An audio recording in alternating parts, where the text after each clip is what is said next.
स्मृतिपुराणानाम् आलयं करुणालयं नमामि भगवत्पादं शङ्करं लोकशङ्करं शङ्करं शङ्कराचार्यं केशवं बादरायणं सूत्रभाष्यकृतौ वन्दे भगवन्तौ पुनः पुनः ईश्वरो गुरुरात्मेति मूर्तिभेदविभागिने व्योमवद्व्याप्तदेहाय दक्षिणामूर्तये नमः।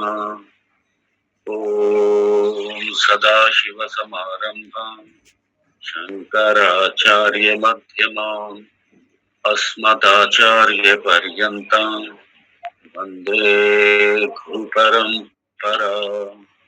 ॐ सहना भवतु सहनौ भुनक्तु सह वीर्यं कर्वावहै तेजस्विनावधीतमस्तु मा विद्विषावहै। ॐ शान्ति शान्ति शान्तिः। मंगलाचरण। अखंडं सच्चिदानन्दम् अवाङ्मनसगोचरम् आत्मानम् अखिलाधारम् आश्रये अभीष्टसिद्धये।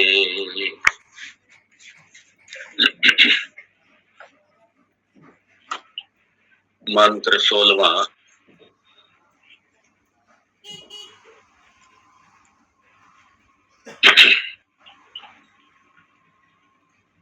अनया एव आवरण शक्ति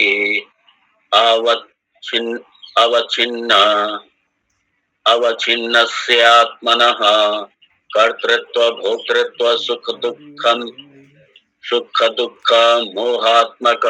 मोहात्मक तुच्छ संसार भावना अपि संभाव्यते।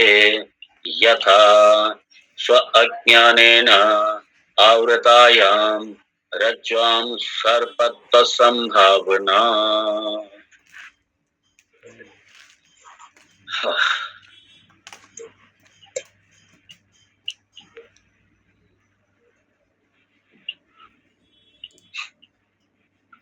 अज्ञान की आवरण शक्ति,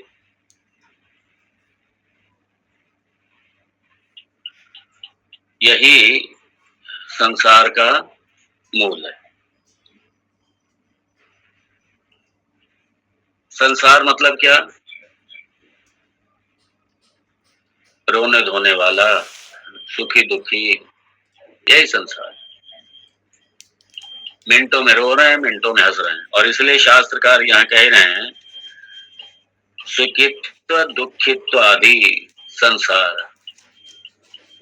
यही है बस।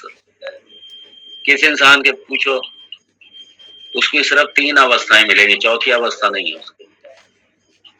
या तो सुखी या दुखी या न्यूट्रल। न्यूट्रल मतलब क्या? वो कहेगा पता नहीं आज कैसा लग रहा है, ना तो कोई बहुत ज्यादा खुशी हो रही है, ना बहुत ज्यादा दुख हो रहा है। कुल मिला के इस सुख दुख इन्हीं वृत्तियों में सारा जीवन निकल जाता है। थोड़ी देर में रोता है, थोड़ी देर में हंसता है। सुबह देखो हंस रहा होगा, शाम को देखो रो रहा होगा। सुबह क्या 10-10 मिनट के बाद। यह इंसान है। 10-10 मिनट बाद हंस रहा है, 10-10 मिनट बाद रो रहा है। और क्यों है ये सब? वास्तव में अपने स्वरूप को जानते नहीं, अपने आप को जानते नहीं। और जिस मैं को मैं जानता हूं वो प्रॉब्लमेटिक, सारा समस्याओं से भरा हुआ। सच्चिदानंद स्वरूप जो मेरा यथार्थ स्वरूप है, मेरा वास्तविक स्वरूप है, उसे मैं नहीं जानता।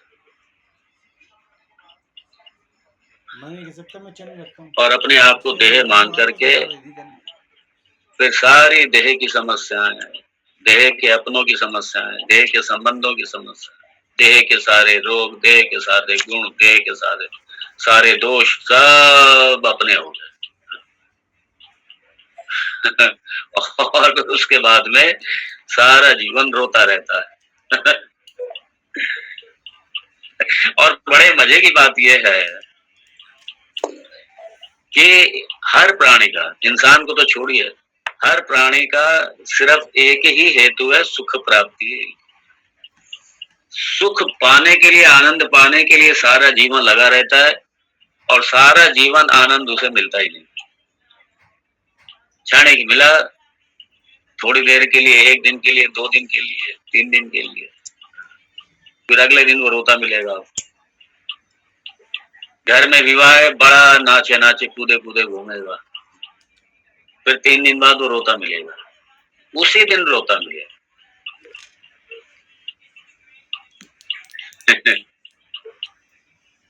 होता क्यों है? क्यों कि एक बार जब आवरण शक्ति ने, आवरण शक्ति किसकी? इसी अज्ञानी।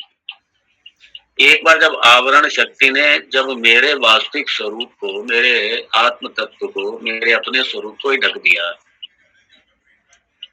और मेरा स्वरूप क्या है? सच्चिदानंद। और ये तो आत्म स्वरूप है, और अनात्म क्या, अनात्म स्वरूप क्या है? इसका उल्टा कर लीजिए आप, इसका उल्टा कर लीजिए, वही अनात्म स्वरूप है।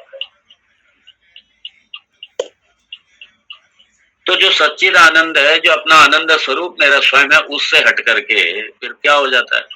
जैसे अनात्म प्रपंच से जुड़ा, जैसे अनात्मा से जुड़ा, अनात्म मतलब जगत से जुड़ा, अनात्म प्रपंच से जुड़ा, देह से जुड़ा, ये सारे जगत से जुड़ा, उसके बाद में चूंकि ये सारा जीने मरने वाला है, सारा समाप्त होने वाला है, सारा नश्वर है, सारा अनित्य है, इसलिए इसमें रह करके अनित्यता हासिल होती है, अनित्यता ही प्राप्त होती है, नश्वरता प्राप्त होती है, अनित्यता प्राप्त होती है।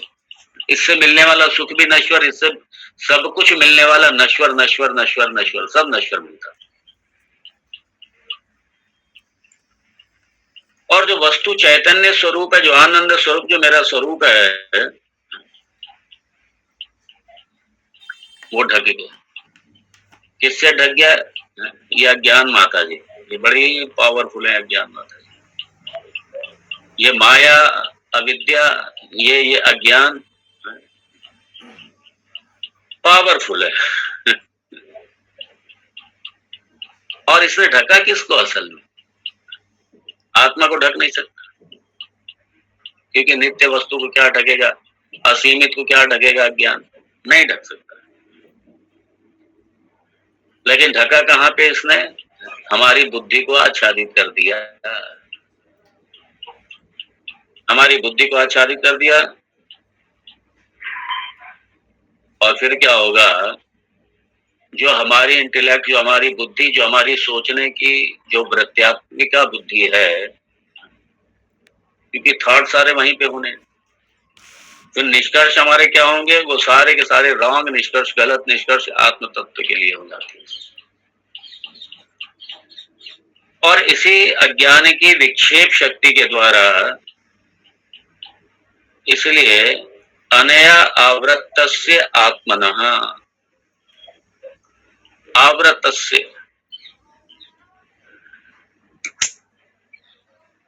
ये जो आत्मा, आवृत्तस्य आत्मनः, आवृत आत्मा कैसे आवृत? अनया, इसी अज्ञान के द्वारा ढका गया।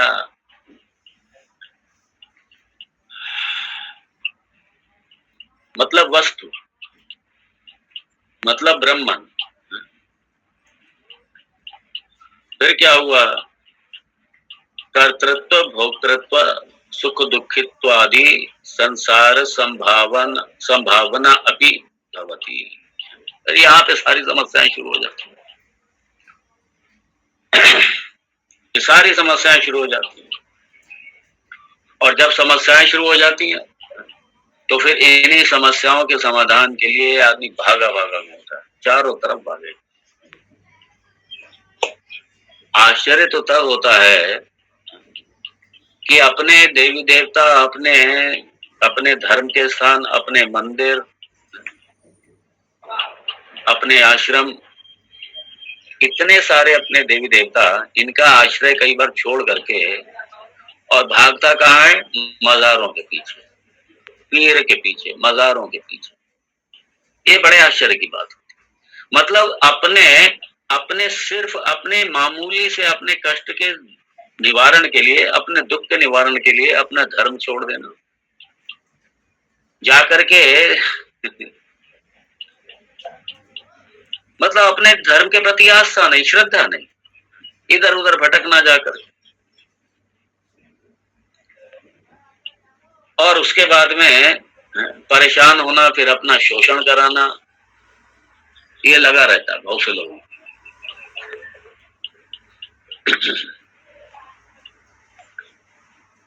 और यही सारा कर्तृत्व भोक्तृत्व करता है, क्योंकि मैं करता हूं, अपने स्वरूप के बारे में जानते नहीं है। क्योंकि आत्म तत्व आत्म दृष्टि से, आत्म तत्व की दृष्टि से आत्मपूर्ण है, सर्वगत है, स्थाणु है, अचल है, सनातन है। ये अपने आप को नहीं जानते और अपने स्वरूप को ना जान के और इसी देह को अपने आप को मैं मान करके बैठ करके फिर सारी समस्याओं वाला बन जाते हैं। बस करता भोगता, आत्म दृष्टि से तो करता ही नहीं है। करता तो ये उपाधि है, ये स्थूल शरीर सूक्ष्म शरीर ये उपाधि है करता, ये करता ये उपाधि है करता। लेकिन चूंकि इन उपाधियों में मैं पना हो गया, इसलिए मैं करता फिर करता है, कर्म किया है तो फिर फल भी होगा उसका। और कर्म क्यों होगा? क्योंकि अपने आप को देह मान लिया, अपने आप को छोटा मान लिया, और अब मुझे बड़ा बनना है, अब मुझे बहुत बड़ा बनना है, बहुत बड़ा बनना है। तो कैसे आएंगे? कामना आ जाएगी, कामना आएगा तो फिर कर्म होगा। तो जैसे ही कामना आई, कामना के बाद में कर्म होगा, और कर्म होगा तो उसका फल भी होगा, और फल होगा सुख या दुख के रूप में। अगर पुण्य कर्म है तो सुख प्राप्ति है, और अगर पाप कर्म है तो दुख प्राप्ति है, प्रतिकूल अवस्था है किसी रूप में। और फिर सुख दुख भोगने के लिए फिर जन्म लो, क्योंकि कर्ता वो कर्म फल जो है, कर्म तो कर्ता को भोगना ही पड़ेगा। तो फिर जन्म लो उसके लिए, फिर जन्म लो, फिर हाय हाय करो, जैसे इस जन्म में हाय हाय कर रहे हैं, फिर अगले जन्म में हाय हाय करो, और उसके बाद में फिर कर्म करो, फिर उसके बाद ये कर्म का पिटारा बढ़ता जाता है, और ये जन्म मरण का चक्कर बंद नहीं होता। आता है, रोता है, चिल्लाता है, चला जाता है, फिर आता है, रोता है, चिल्लाता है, चला जाता है। दो काम में हम सब एक्सपर्ट हैं, एक रोने में और एक रुलाने में। ये जिंदगी में दो काम सब सारे एक्सपर्ट हैं। कोई हमारे अपने जा रहे हैं तो हम रो रहे हैं उनके लिए, हाय ये हो गया, हाय वो हो गया, कई नुकसान हो गया, बस रोते रहेंगे जिंदगी में। और हम चले जाएंगे तो मेरे जो अपने हैं वो रोएंगे मेरे लिए, तो रोएंगे और रुलाएंगे, दो ही काम है और कुछ नहीं है, तीसरा काम ही नहीं। बीच में कभी कभी आ जाता है समय, सुख का भी समय आ जाता है, अनुकूल परिस्थिति आ जाती है, अनुकूल समय आ जाता है, तो हंस लेते हैं, नाच लेते हैं कुछ समय के लिए, उसके बाद फिर रोने धोने बैठ जाते हैं। यही पूरा जीवन ऐसे निकल जाता है।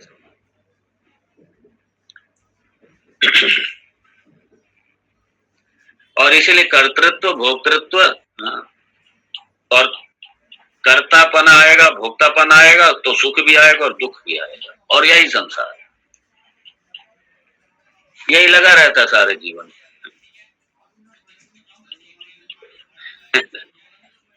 वेदांत कहता है, अरे आपको, आप तो आनंद स्वरूप है, आप आनंद, ये आपका स्वरूप है। आनंद कोई आपने पाना थोड़ी है कहीं बाहर से, ये तो आपका स्वरूप ही है। एक क्षण भी आनंद आपसे अलग ही नहीं है, आनंद आपका स्वरूप है आपका, लेकिन ये जानते नहीं, अपने स्वरूप को जानते नहीं, और बाहर से मिलने वाली अनुकूल परिस्थिति, उसी अनुकूलता में ही सुख है, तो उसी अनुकूल परिस्थिति को प्राप्त करने में बस लगे रहते हैं।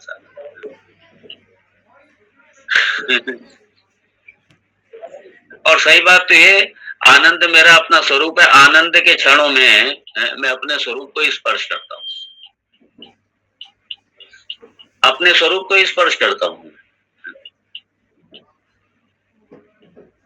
और सही बात तो यह है, जो आत्म तत्व की दृष्टि से, मतलब मेरे वास्तविक स्वरूप की दृष्टि से, ना तो मुझे सुख स्पर्श कर सकता है, ना मुझे दुख स्पर्श कर सकता है। क्यों? क्योंकि दोनों का साक्षी मैं हूं। अपने सुख का भी अनुभव करता हूँ, अपने दुख का भी अनुभव करता हूँ, और इसलिए अनुभव करने वाला वो सुख दुख और दोनों से परे है।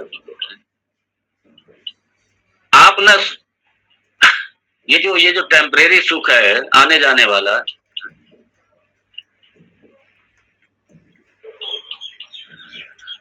ये आपको स्पर्श ही नहीं करता, और ना आपको दुख स्पर्श करता। ये आपको स्पर्श नहीं करता, दुख स्पर्श नहीं। आप दोनों के साक्षी हैं, दोनों के दृष्टा हैं आप तो, इसलिए आप दोनों से परे हैं।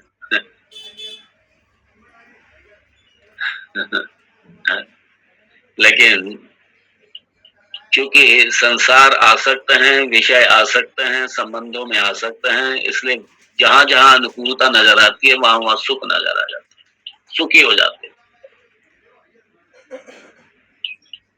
और सुख गया फिर दुख, और चलता रहेगा। इसलिए एक बहुत बड़ी, ये समाज में देखा गया है कि हर आदमी चाहता है कि बस ऐसा कुछ मिल जाए जो कभी दुख ही ना आए। एक तो अच्छी तरह समझ लीजिए, ये उपाधि मिली है, ये जन्म मिला है, मानव जन्म मतलब पुण्य पाप का मिक्सचर है। जो हमारे प्रारब्ध में सुख है वो भी हम भोगेंगे, जो दुख है वो भी भोगेंगे, दोनों आएंगे। इस देह के लिए दोनों आएंगे। लेकिन आदमी एक बहुत बड़ा, एक गलत, वो ये समझता है कि बस ऐसा कोई उपाय मिल जाए, इसलिए वो आदमी इसलिए भटकता रहता है, उधर भागता रहेगा, और उसका एक्सपेक्टेशन भी होता है, और उसको कह भी दिया जाता है, हाँ चिंता ना करो, आपको कभी दुख नहीं आएगा, बस फलाना अनुष्ठान करा लो, ये करा लो, ये होने वाला है, वो होने वाला है, ऐसा अनुष्ठान वैसा अनुष्ठान, ये कर लो, बस जो आने वाला दुख है वो आपका टल जाएगा। कभी नहीं टलेगा, जो आने वाला है वो आएगा। लेकिन हाँ, यदि आपके पास में ईश्वर का बल है आपके साथ में, आपके साथ में या तो ज्ञान हो ये, और अगर ज्ञान नहीं है तो ईश्वर के प्रति श्रद्धा है, भक्ति है, तो वो आपकी परिस्थिति जो प्रतिकूलता के साथ में आने वाली थी, वो बहुत छोटे स्तर में आके निकल जाएगी। जब आपने मन में ये ठान लिया, ठीक आएगा देखा जाएगा, क्या करें, अपना पाप है, अपना दुख आएगा, कोई बात नहीं, मेरा अपना पाप है, कोई बात नहीं। याद रखिए, कोई भी दुख है वो मेरे अपने पाप का मेरा फल है। और अगर दुख आ रहा है तो ये समझो कि मेरा एक पाप कम हो रहा है, इसलिए आप दुख का स्वागत कीजिए, दुख हल्का हो जाएगा। मैं ये नहीं कह रहा उसका उपाय ना कीजिए, जितना उपाय कर सकते हैं करिए आप उसको, लेकिन वो आपके ही कर्मों का फल है, इसलिए आया है, तो सहर्ष उसे स्वीकार कीजिए और भगवान से कहिए, बड़ी कृपा हुई जो आपने मेरा एक पाप कर्म कम कर दिया, आपने मेरा एक पाप कर्म कम हो गया मेरा, इसलिए भगवान आपने बड़ी कृपा की। जब आप इस तरीके से वेलकम कीजिए, आपको दुख के क्षण लगेंगे ही नहीं, आपको दुख निकल जाएगा ऊपर से, आप पता भी नहीं चलेगा कि कब आया कब चला गया सब।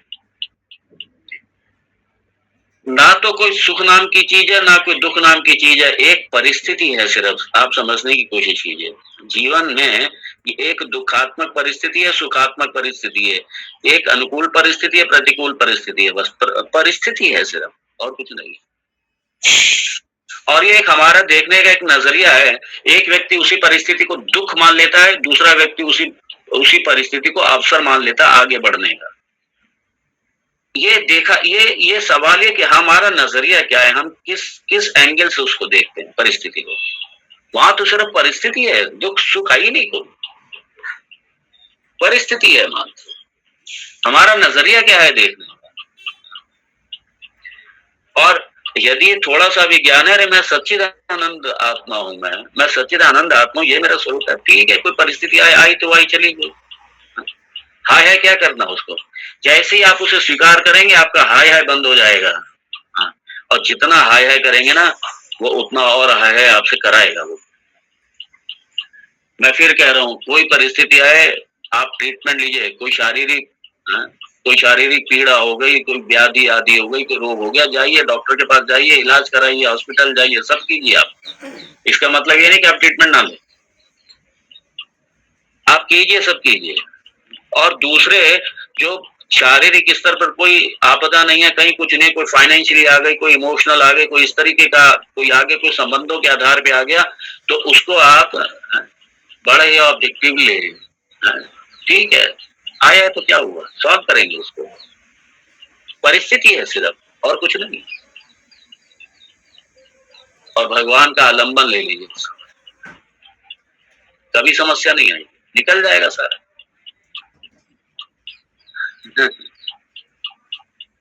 मात्र परिस्थितियां होती हैं, और ये सारी समस्याएं क्यों होती हैं? इसी अज्ञान की आवरण शक्ति से आच्छादित कर दिया मेरे स्वरूप को, और जो मैं हूं उसे छुपा लिया, और जो नहीं उसे दिखा दिया, यही आवरण।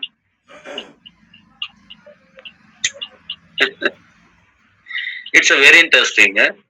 जरा इस कई बार समाज का अवलोकन करो।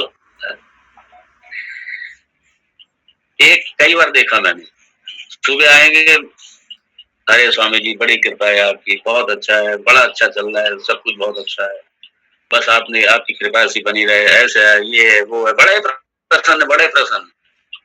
और फिर उसके बाद में शाम को आएंगे भाई, बस जितना सुबह दुखी थे, सुखी थे, तो शाम को रोने धोने, अरे ऐसा हो गया, अरे वैसा हो गया, अरे ये, अरे वो, लगा रहता है।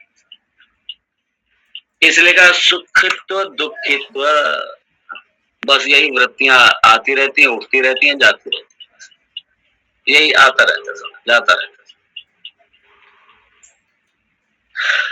है।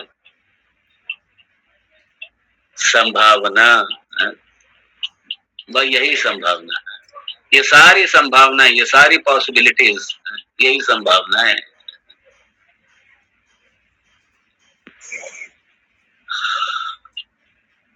और क्योंकि देखिए अभी ईश्वर सृष्टि नहीं आई है, ईश्वर सृष्टि आगे आएगी।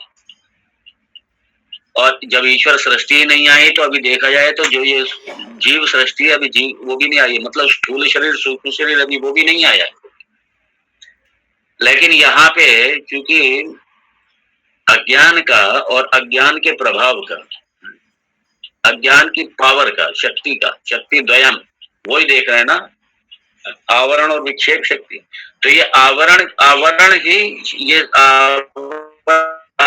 आवरण के कारण ही ये सारी समस्याएं हैं, अज्ञान के आवरण के कारण, न ज्ञान के, अज्ञान के आवरण के कारण।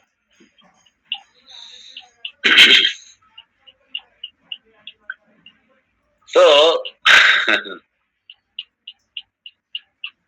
अब जब जीव आएगा है, उस में क्या है, तो अज्ञान के आवरण शक्ति संभावना अति भवती, ये सारी संभावनाएं सारी। अब यहाँ पे फिर उदाहरण दिया, यथा स्व अज्ञानेन आवृतायां रज्ज्वां सर्पत्व संभावना, सर्पत्व संभावना, वो जैसे हम लोग देख चुके हैं, जैसे कि रस्सी, यथा स्व अज्ञानेन आवृतायां, अज्ञान के कारण ही, मतलब मेरे अपने व्यक्ति के अपने अज्ञान के कारण ही क्या हुआ, आवृतायाम रज्ज्वा, रज्जु जो है, जो रस्सी जो है, ये क्या हो गई, छुप गई, आवृत हो गई, छुप गई। किससे छुप गई? अपने अज्ञान से ही रज्जु छुप गई। और फिर क्या हुआ, सर्पत्व संभावना, क्या हुआ, सर्प की वहां संभावना हो गई, अर्थात सर्प हो गया वहां, रज्जु छुप गई और सर्प हो गया। मतलब क्या है?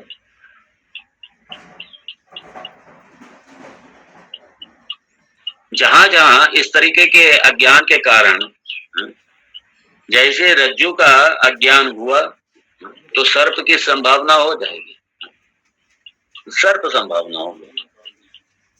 और देखिए, किसी को तो वो सांप दिखाई देगा, अंधेरे में रस्सी रखी हुई है, किसी को वो सांप दिखाई देगा। और देखिए, अगर 100% बिल्कुल अंधेरा है, एकदम डार्क है, वहां कोई समस्या नहीं है, वहां वहां गलती नहीं होगी। गलती कहाँ होगी? न थोड़ा सा भी हल्का हल्का हल्का हल्का अंधेरा कम है, वहां पे क्या होगा? कोई रस्सी समझेगा, कोई डंडा भी समझ सकता है उसको, कोई पानी की धार भी समझ सकता है उसको, कोई छिद्र भूमि पे छिद्र भी समझ सकता है, जैसे लाइन पड़ जाती है ना भूमि पे, वो भी समझ सकता है। कोई उसको माला के रूप में भी समझ सकता है, कोई माला के रूप में भी समझ सकता है। तो कई सारी संभावनाएं। अब ये डिपेंड करता है व्यक्ति के ऊपर कि वो कोई रस्सी देखेगा उसमें, कोई माला के रूप में देखेगा, कोई डंडे के रूप में देखेगा, कोई भूत छिद्र रूपी जो धारा है उसके रूप में देख लेगा कोई। तो ये सारी संभावना किसकी हुई? ये हुई क्यों? अज्ञाने न, अज्ञान की वजह से, रस्सी के अज्ञान की वजह से क्या हुआ? अज्ञान ने छुपा लिया रस्सी को, और रस्सी को कई रूपों में दिखा दिया, मतलब कई चीजों की रचना कर दी। है वहां कुछ नहीं, है कुछ नहीं, वहां पे है सिर्फ रस्सी। रस्सी तो छुप गई और बाकी कई चीजों की रचना हो गई।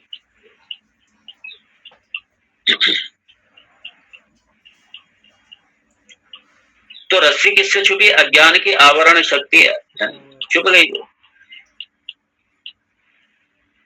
और इसलिए गलती की संभावना, भ्रम की संभावना कई हो जाती है वहां पे। जैसे अज्ञान ने, जैसे आवरण शक्ति ने, अज्ञान की आवरण शक्ति ने छुपाया रस्सी को, तो गलतियों की, कई गलतियों की संभावना हो जाती है वहां।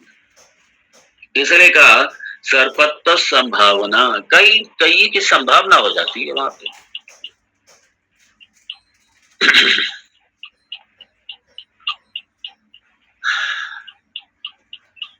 और उसके बाद में ये आवरण शक्ति, अब विक्षेप शक्ति,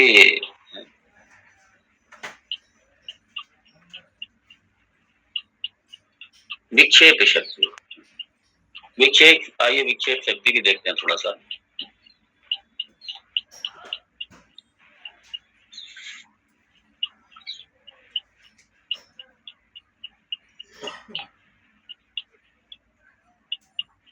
विक्षेप शक्ति तो, विक्षेप शक्तिस्तु यथा रज्ज्ञानं सावृत्तरज्जौ स्वशक्त्या सर्पाधिकम् उद्भावयति।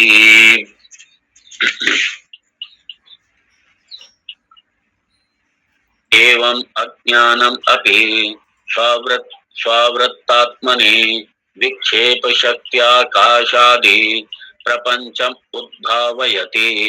तादृशं सामर्थ्यं तदुक्तं विक्षेप शक्तिः लिंगादि ब्रह्मांडान्तं जगत् सृजेत् इति। बड़ा अच्छा ये पोर्शन है। आवरण शक्ति पे चर्चा के बाद में अब विक्षेप शक्ति पर आते हैं। कौन? शास्त्रकार। शास्त्रकार पूज्यपाद सदानंद जी महाराज आवरण को कहने के बाद में अब विक्षेप शक्ति, क्योंकि शक्ति द्वयम आवरण को देख लिया, विक्षेप भी तो है भी, इसलिए का विक्षेप शक्ति ही तो, मतलब ये आवरण शक्ति से इसका कार्य अलग है। तो मतलब डिफरेंशिएट करने के लिए आवरण शक्ति और विक्षेप शक्ति को डिफरेंशिएट करने के लिए, या विक्षेप शक्ति को आवरण शक्ति से अलग दिखाने के लिए ये टू, मतलब ये संकेत कर रही है, टू शब्द ये संकेत कर रहा है कि आवरण शक्ति की तरह विक्षेप शक्ति नहीं है, अर्थात तो दोनों शक्तियों का कार्य अलग अलग, दोनों का कार्य अलग अलग। यथा रज्जु अज्ञानम, रज्जु अज्ञानम, यथा रज्जु अज्ञानम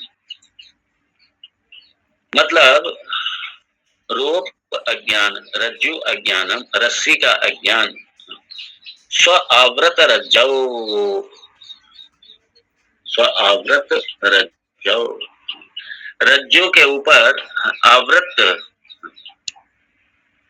आवृत कर लिया किसने, अज्ञान ने। तो जो रस्सी है वो क्या हो गई, ढक ली गई, आवृत हो गई, ढक ली गई, छुपा ली गई, छुप गई। छुप गई मतलब क्या, कहीं छुप गई मतलब उसे किसी दूसरे रूप में, मतलब उसका वास्तविक स्वरूप नजर नहीं आया, वो दूसरे रूप में दिखने लगी, वो अपने स्वरूप में छुप गई, वो अपने स्वरूप से स्वशक्त्या, स्वशक्त्या मतलब अज्ञान की दूसरी शक्ति के द्वारा। कौन सी शक्ति के द्वारा,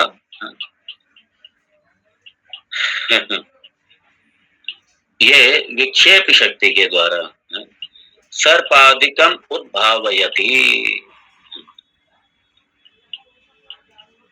सर्पादिकम उद्भावयति, उद्भावयति उत्पन्न हो जाता है, क्या उत्पन्न हो गया, सर्प उत्पन्न हो गया। विक्षेप शक्ति ने क्या किया, रस्सी को छुपाया, ये आवरण शक्ति, ये आवरण शक्ति का काम है, और सर्प को प्रोजेक्ट कर दिया। विक्षेप मतलब ये प्रोजेक्ट कर दिया, प्रोजेक्टिंग पावर या इसको क्रिएटिंग पावर, यही सृष्टि। ये विक्षेप शक्ति ने, विक्षेप ने क्या रचना कर दी है, उत्पन्न कर दिया। विक्षेप ने रचना कर दी, उत्पन्न कर दिया। क्या उत्पन्न कर दिया, उत्पन्न साफ हुआ नहीं है, लेकिन ये विक्षेप की ये ताकत है, विक्षेप शक्ति की, कि वहां पे उसने हमें सर्प की रचना कर दी, सर्प की कल्पना कर ली हमने, सर्प की रचना प्रोजेक्ट कर दिया उसने। सर्पाधिकम उद्भावयति, सर्प को दिखा दिया, सर्प को प्रकट कर दिया, सर्प को प्रस्तुत कर दिया। उद्भावयति प्रोजेक्ट कर दिया उसने, प्रोजेक्ट कर दिया। कल्पयति अज्ञानम अपि, अज्ञान भी, तो स्व आवृत आत्मनि, स्व आवृत आत्मनि, स्व आवृत आत्मा भी उसी तरीके से स्व आवृत, आवृत मतलब ढका हुआ आत्मा, ढका मतलब क्या, ऐसे है क्योंकि अपने आत्म तत्व के बारे में जानते नहीं, उसके बारे में जानते नहीं। क्यों नहीं जानते, क्योंकि अज्ञान ने क्या किया है, मेरे अपने वास्तविक स्वरूप को ढक लिया, ढक लेके मतलब पर्दा डाल दिया गया। जैसे कि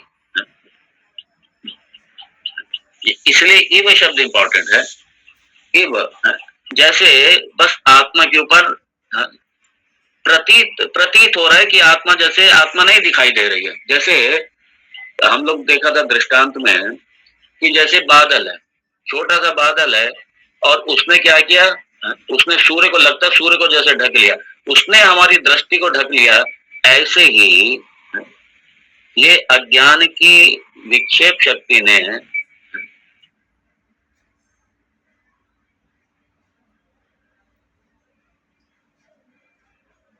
वो सबका अधिष्ठान है, उसे अज्ञान क्या उसे ढकेगा, अज्ञान उसे क्या ढकेगा, उसने हमारी बुद्धि को ढक दिया,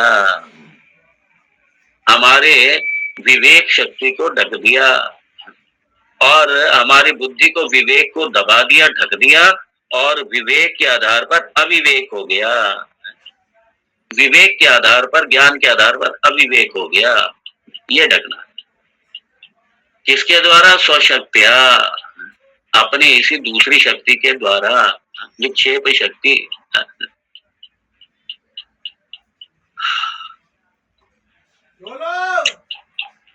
अच्छा, फिर क्या हुआ? It's very interesting.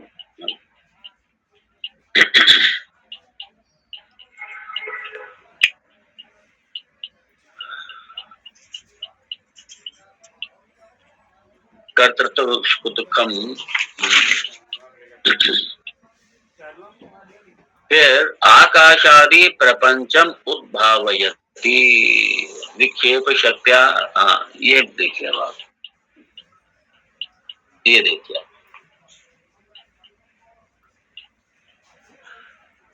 जैसे हमारे आत्म तत्व को ढका हमारे किसने? आवरण शक्ति ने। और विक्षेप ने क्या किया? विक्षेप ने एक नई सृष्टि कर दी। क्या सृष्टि कर दी? आकाशादि प्रपंचम उद्भावयति। ये बहुत बड़ी छलांग है। ये बहुत बड़ी छलांग है। ये विवर्त है कि आत्मा किस तरीके से जगत का विवर्त है, ब्रह्म किस तरीके से जगत का विवर्त है। ये सिर्फ एक शब्द में यहाँ पे बहुत बड़ा यहाँ पे छलांग लगाई है यहाँ पे शास्त्रकार ने। और अगर आपने, इसलिए ये जो वेदांत सार है, इसलिए एडवांस स्टूडेंट्स के लिए है, साधकों के लिए है, जो कम से कम जिन्होंने उपनिषदों का थोड़ा बहुत किया हुआ है अध्ययन। मतलब अध्ययन मतलब श्रवण किया हुआ है। अध्ययन से मतलब श्रवण है। किताब लेकर के बैठना ये वेदांत नहीं है। वो तो आपने अगर श्रवण किया है किसी महापुरुषों को बैठ करके, और आप क्योंकि ऑनलाइन सुनते रहते हैं और बराबर चलता रहता है, तो आपने कोई उपनिषद सुने होंगे और भी कई वेदांत के ग्रंथ आपने श्रवण किए होंगे। तो आप देखेंगे जब उसमें तैत्तरीय उपनिषद में है ये, तस्मात् एतस्मात् आत्मना आकाश संभूतः। आत्मना आकाश, एतस्मात् आत्मना आकाश संभूतः। इसी आत्मा से सबसे पहले किसकी उत्पत्ति हुई? आकाश संभूतः, आकाश की उत्पत्ति हुई। आकाशात् वायुः, वायोरग्निः, अग्निरापः, अद्य पृथिवी, पृथिव्या ओषधयः, ओषधीभ्योऽन्नम्, अन्नात् पुरुषः। ये तैत्तरीय उपनिषद का,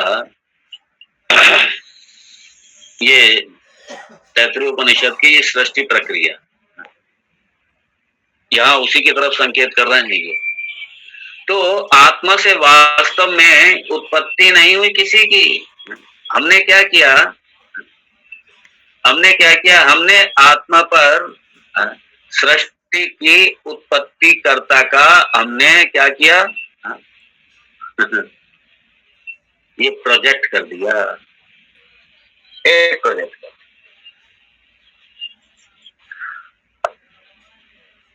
इसलिए कहा आकाशादि प्रपंचम, आकाशादि एटसेट्रा में आकाश, स्काई एटसेट्रा में आप बाकी के चारों तत्व लीजिए, पूरी ही प्रपंच लीजिए आप इसमें। सारे पंच भौतिकम तत्वम, पंच भौतिकम संसार, पंच भौतिकम प्रपंच, ये आदि में सब आ गया। इसलिए कहा आकाशादि प्रपंचम उद्भावयति। आकाशादि, और ये किसके द्वारा? ये विक्षेप शक्ति के द्वारा। आप यहां से उसको पकड़िए उदाहरण में। ये दृष्टांत है, ये जैसे सर्प के दृष्टांत से पकड़िए इसको। जैसे अज्ञान की आवरण शक्ति ने क्या किया? रज्जु को छुपा लिया, रज्जु को छुपा लिया, और उसके स्थान पे किसकी रचना कर दी? सर्प की रचना कर दी। सर्प के साथ साथ चार पांच और जो संभावनाएं हैं, जैसे भू छिद्र हो गया, मैंने बताया, माला हो गई, भू छिद्र हो गया, डंडा हो गया, लकड़ी उल्टी सीधी पड़ी हुई है टेढ़ी मेढ़ी, वो भी अगर सर्प के, वो भी भाग सकती है, कोई डंडा भी भाग सकता है उस पर। तो चार पांच इस तरीके की रचनाएं हो गई, संभावना हो गई। ये विक्षेप शक्ति का काम है। प्रोजेक्ट किया, सर्प को प्रोजेक्ट कर दिया, आवरण ने ढका और विक्षेप ने प्रोजेक्ट कर दिया, ये विक्षेप शक्ति है। ऐसे ही आत्म तत्व को अज्ञान ने छुपा लिया। सच्चिदानंद जो मेरा स्वरूप है, आत्म तत्व है, उस आत्म तत्व को, ब्रह्म तत्व को छुपा लिया उसने, और उसके स्थान पर क्या कर दिया, ये प्रोजेक्ट कर दिया। क्या प्रोजेक्ट? ये सारा संसार प्रोजेक्ट कर दिया। क्योंकि मूल में, सृष्टि प्रक्रिया में, क्योंकि अंत तो कर्त्वा, सारे जगत का अधिष्ठान ये आत्म तत्व है। सारे जगत का अधिष्ठान क्या है? ब्रह्म तत्व है। और ब्रह्म और आत्मा एक ही तत्व है, दोनों एक ही, अलग अलग नहीं है। तो उसी पे कि ब्रह्म ने रचना की, ब्रह्म ने रचना की। जैसे ब्रह्म के स्थान पर आत्मा शब्द प्रयोग किया गया तैत्तिरीय उपनिषद में, तस्मात् एतस्मात् आत्मना आकाश संभूता, आकाशाद वायु, वायोरग्नि, अग्निरापः, अद्य पृथ्वी, पृथिव्या ओषधया, ओषधिभ्यो अन्नम, अन्नात् पुरुषः। ये जो देह उपाधि है, जो स्थूल शरीर उपाधि है, यहाँ तक की सारी प्रपंच, यहाँ तक का सारा प्रपंच, सारा पंच भौतिक, भौतिकम, ये सारा स्थूल प्रपंच, सूक्ष्म प्रपंच, स्थूल शरीर, सूक्ष्म शरीर, ये सारे का सारा आत्मना संभूत, आत्मा से, आत्मा से आरंभ।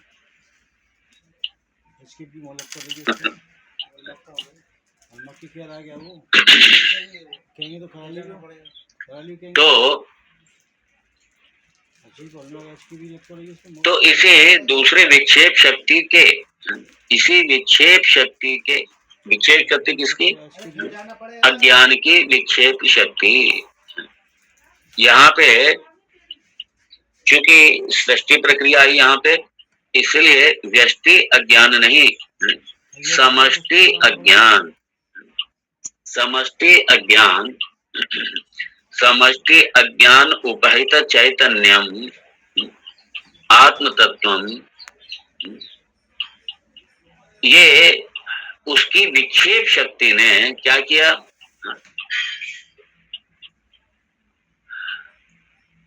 तो स्वावृत आत्मनि स्वशक्तिया, विक्षेप शक्ति के, स्वशक्तिया मतलब इसी अज्ञान की विक्षेप शक्ति के द्वारा आकाशादि प्रपंचम, समस्त यूनिवर्स, सारा ब्रह्मांड है। आकाशादि प्रपंचम मतलब सारा जगत आ गया उसमें, सारा जगत कहाँ से आरंभ हुआ? स्पेस से, और कहाँ पे? स्थूल देह तक आ गया, स्थूल देह तक, ये सारे का सारा, पूरे का पूरा प्रपंच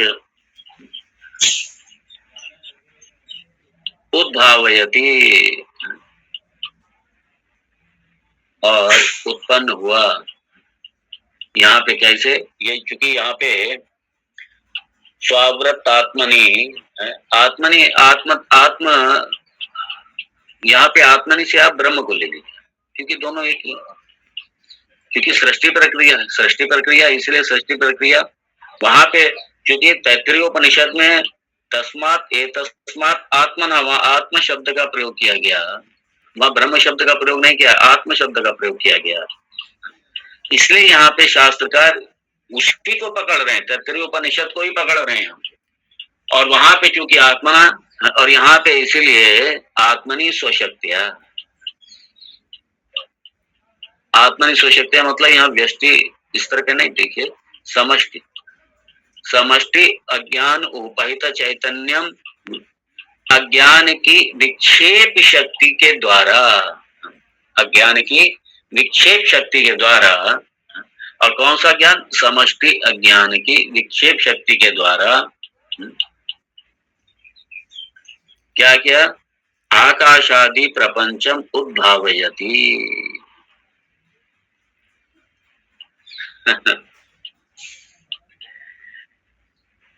तो लेकिन वही यहाँ कंफ्यूज मत होना, पहले भी कह चुका हूं, अज्ञान ईश्वर को स्पर्श नहीं कर सकता। क्यों? वहां पे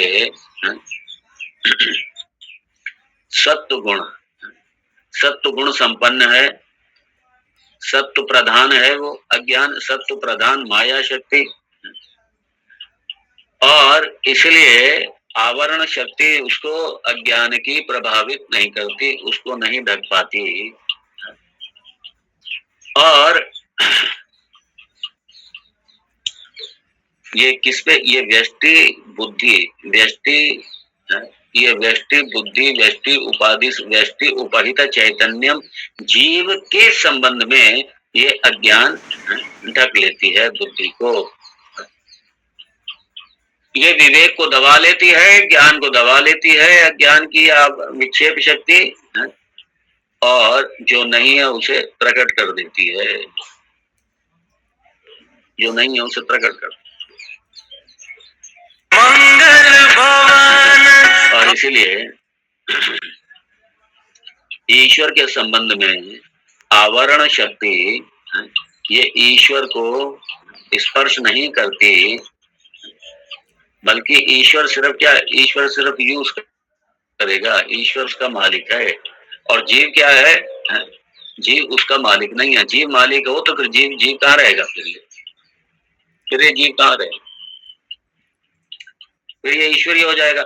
इसलिए जब जब ज्ञान से सारा बाधित हो जाता है, और जब अहम ब्रह्मास्मि ब्रह्मविद ब्रह्म ही भवति, वहां पे फिर क्या है, वो जीव जीव नहीं रहता, जीव ब्रह्म हो जाता है।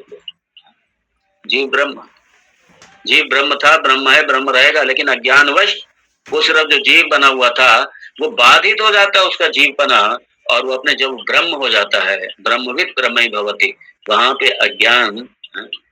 अज्ञान की आवरण और विक्षेप शक्ति दोनों काम नहीं करती। क्योंकि अज्ञान के जब आवरण शक्ति नहीं है तो फिर विक्षेप शक्ति भी कहां से होगी उसको। आवरण है तो विक्षेप होगा, आवरण नहीं है तो विक्षेप भी नहीं होगा। इसलिए द्विविध ये दोनों मिलकर के काम करती हैं ये।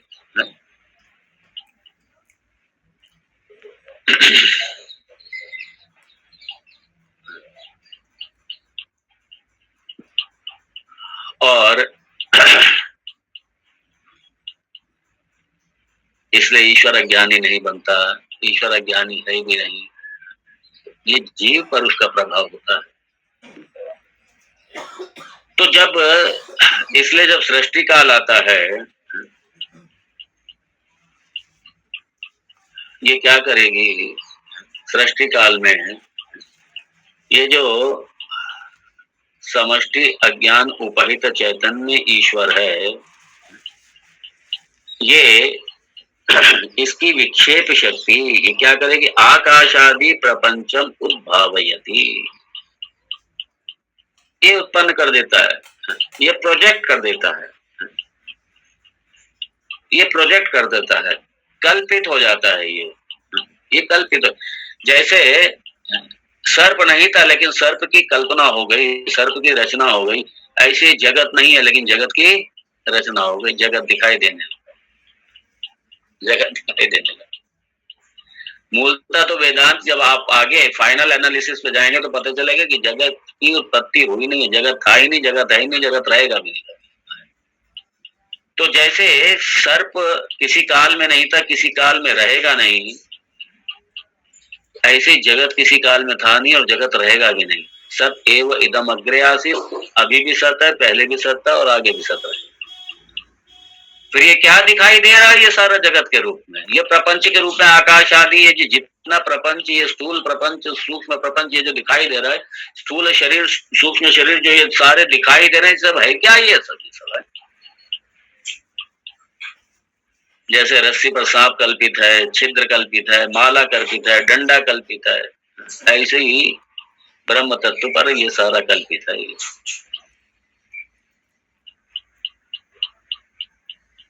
इसलिए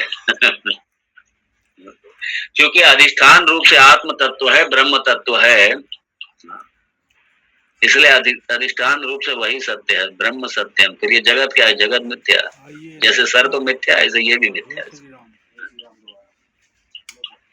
लेकिन रचना हो गई, उद्भावयति। जैसे सर्प की रचना हो गई रस्सी पे, ऐसे ही ब्रह्म पर ये जगत की रचना हो गई। इधर गए थे, इधर से आए, क्या मतलब इधर नहीं सोना बना, इधर सोने की मशीन खराब है क्या? मैं किधर से भी आऊं सोना तो मैं लेता हूं। इसलिए तादृशम सामर्थ्यम ऊपर से आऊं चाहे नीचे से आऊं, तावत विक्षेप शक्ति ही भवती। चाहे दिन में आऊं चाहे रात में आऊं चाहे ये तादृशम सामर्थ्यम, ये सामर्थ्य है इसका, विक्षेप शक्ति का। ऑनलाइन सोना सोना ऑनलाइन नहीं आता, ऑनलाइन आया लेकिन ये विक्षेप शक्ति किस पर है, ये ध्यान रखना, ये व्यष्टि स्तर पर नहीं है, ये समष्टि स्तर पर, समष्टि स्तर पर है। और व्यष्टि स्तर पर क्या है, विक्षेप शक्ति जो कार्य करती है व्यष्टि स्तर पर, वो कर्तृत्व, भोक्तृत्व, सुख दुख आदि, ये व्यष्टि स्तर पर, ये व्यष्टि स्तर पर काम। जब जीव सृष्टि आएगी तब ये सब देखेंगे इसको। तो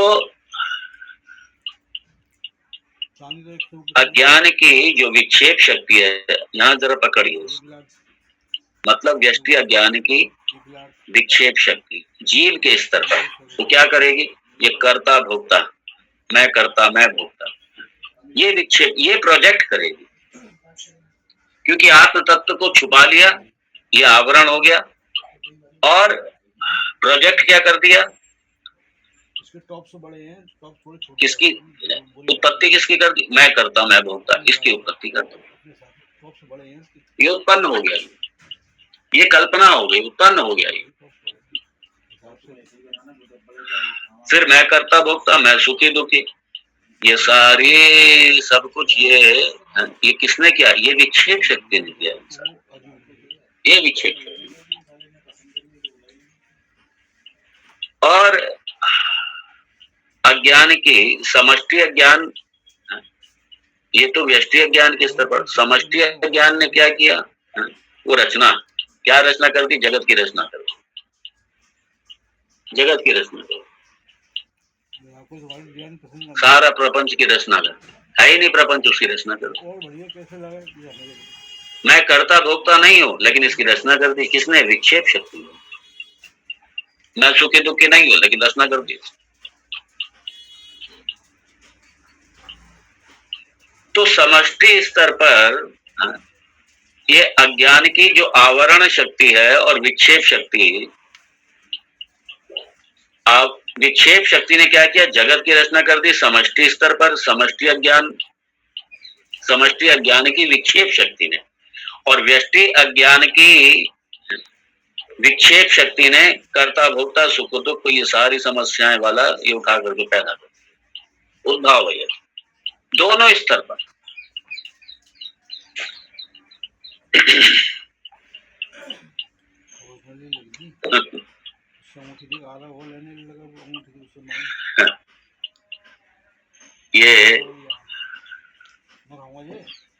ये जो विक्षेप शक्ति,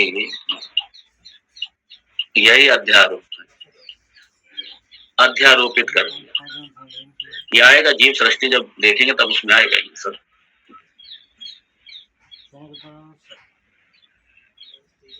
और यहाँ पे ये चूंकि ईश्वर के संबंध में अध्यारोप क्या किया, आकाश आदि प्रपंच की क्या कर दी, रचना कर दी, आकाश आदि प्रपंच की रचना किसके द्वारा हुई, विक्षेप शक्ति के द्वारा। ब्रह्म को तो छुपा लिया, ये आवरण शक्ति है, और रचना जगत की कर दी, ये विक्षेप। ब्रह्म की रचना, ब्रह्म को छुपा के जगत की रचना कर दी। आज आपको ये सृष्टि, ये बड़ा, ये शायद मुझे विश्वास है ये पहली बार आप सब सुन रहे होंगे यहाँ पे, क्योंकि ये उपनिषद में है, कभी एकदम से इस तरीके की छलांग नहीं लगाई गई। ये ब्रह्म सूत्रों में, तो ब्रह्म सूत्र में है ये सब, मांडुक्य कारिका में है ये, और ये मांडुक्य कारिका का ही विजन, ये जो वेदांत सार है, मुझे ऐसा लगता है कि, और ये सही है कि ये भगवान गौड़पादाचार्य जी से बड़े प्रभावित हैं, उनकी कारिकाओं से बड़े प्रभावित हैं, उनकी कारिकाओं से प्रभावित हैं। और उनकी कारिका का ही विजन, ये क्योंकि कारिका बड़ा गूढ़ है, गूढ़ ग्रंथ है वो, ये इतनी गूढ़ता एकदम से एक लाइन में, एक दो शब्दों में उठा करके रख दी सारी एकदम सामने।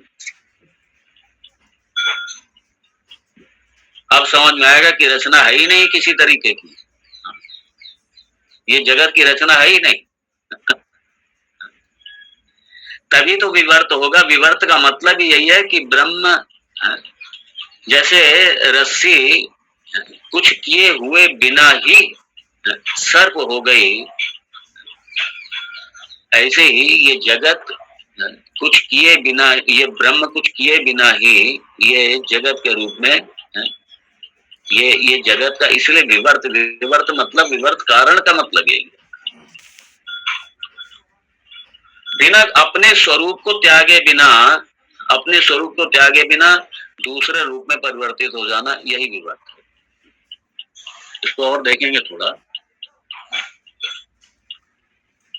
अपने स्वरूप को त्यागे बिना, जैसे रस्सी ने अपने स्वरूप का त्याग नहीं किया और वो सर्प के रूप में दिख रही है, सर्प बन गई है वो, और अपने स्वरूप का त्याग नहीं किया उसने, लेश मात्र भी त्याग नहीं। ब्रह्म ने अपने सच्चिदानंद, अपने स्वरूप का त्याग नहीं किया, और अपने स्वरूप को त्यागे बिना, अपने स्वरूप में लेश मात्र भी परिवर्तित किए बिना वो ये जगत हो गया। कैसे हो गया? जैसे रस्सी सांप हो गई, ऐसे ब्रह्म भी। इसलिए यहाँ पे ये विक्षेप शक्ति है, ये सृष्टि है ही नहीं, लेकिन ये विक्षेप शक्ति ने उत्पन्न कर दिया सृष्टि, इसलिए काल्पनिक है, इसलिए ये कल्पयति, उत्पादयति मतलब कल्पयति, एक कल्पना। हमने ब्रह्म पे जगत की कल्पना कर लिया और ब्रह्म को भूल करके इस जगत में लटक गए, उसी में फंस गए। और जगत से चिपकने के कारण हम कभी आज तक सुखी नहीं हो पाए। आज तक हमने तत्व को ही भुला दिया, इसलिए जगत से कभी सुख नहीं मिल सकता, जगत से सुख मिलेगा भी नहीं कभी। इसलिए बड़े बड़े महापुरुष, बड़े बड़े शास्त्रकार, बड़े बड़े हमारे संत चिल्ला चिल्ला के कहते रहे, चिल्ला चिल्ला के कह रहे हैं वो कि ईश्वर को पकड़ो, उस ब्रह्म तत्व को पकड़ो, उसको जानो, वही सुख का मूल है। जगत तो दुख आलयम अशाश्वतम, भगवान ने स्पष्ट कर दिया गीता में, दुख आलयम अशाश्वतम, ये दुख का ही घर है। दुख आलयम अशाश्वतम, तत्व को पकड़ो, इसके अधिष्ठान को पकड़ो, जगत को, जगत के अधिष्ठान को पकड़ो, जगत के तत्व को पकड़ो, वही सुख का मूल है, वही आनंद का स्रोत है, वही आनंद का। बड़ा सुंदर,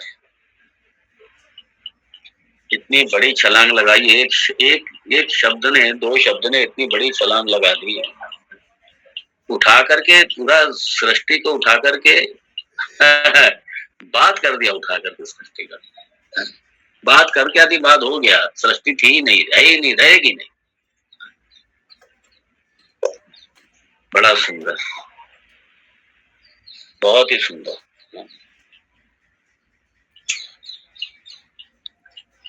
अब क्या करें, घड़ी तो कहती है चुप हो जाओ, इसको और देखेंगे कल।